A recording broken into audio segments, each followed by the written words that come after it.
চর্চিত বিরোধী। কিছু করেছে, কিছু করেছে উত্তরবঙ্গের জন্য, এটা খুব অসুবিধা করছে। কেন্দ্রীয় সরকার, কেন্দ্রীয় সরকার হোক আর রাজ্য সরকার হোক, কিছু কিছু করেছে। তা আপনি বলছেন না কেন? আপনি তো আমি রাজ্যসভা। বলছি তো, আমি কোথায় বলবো ভাই? পার্লামেন্টে বলবো, পার্লামেন্টে তো বলেছি।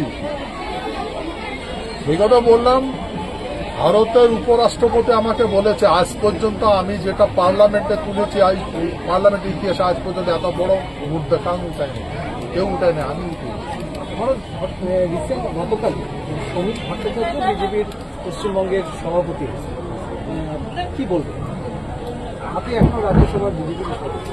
না, আমি যে ওর সঙ্গে কথা বলে দেখেছি, ওটা তো একদম হাফ প্যাক মানুষ।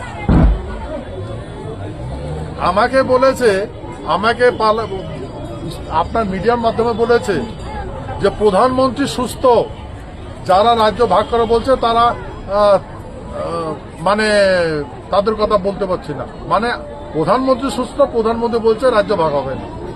বিজেপির শ্রমিক ভট্টাচার্য বলছে হ্যাঁ, যারা রাজ্য ভাগের জন্য, উত্তরবঙ্গ আলাদা রাজ্যের জন্য যে এই যে আন্দোলন দীর্ঘদিনের, সেই আন্দোলনের জন্য যারা মুখ খুলছে তারা পাগল।